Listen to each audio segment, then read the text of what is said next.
Latest chika. Despite his demanding schedule as the businessman,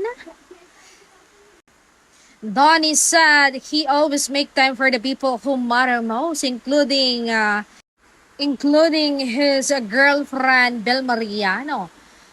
Donnie shared that maintaining a healthy balance between work and his personal life has become one of his priorities to avoid feeling overwhelmed by his responsibilities. Nakakasingit naman ako. Important po kasi sa akin na meron akong oras sa sarili ko para hindi po ako na-overwhelmed sa lahat ng mga ito.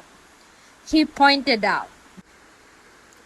And he added that he makes sure to spend quality time not only with his girlfriend but also with his family and close friends. Me time with my special someone, with my friends and family, binibigyan ko naman ng oras.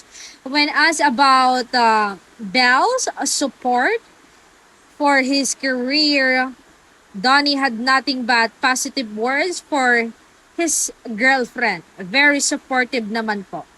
The actor also addressed public scrutiny surrounding his personal life, saying he no longer lets online opinions affect him. Kasi kapag iniisip ko, ang mga iniisip ng mga tao, sinasabi ng mga tao, maluloko talaga ako, mababaliw ako, kasi never ko naman sila mapiplease.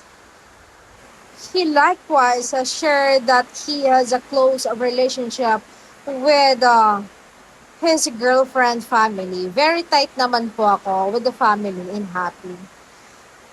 Donnie also revealed that Belle has never imposed a restriction on his career, saying the relationship is built on understanding and trust.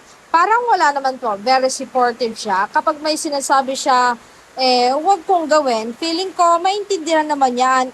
And at the end of the day, kasi namit naman niya ako, ito na yung ginagawa ko.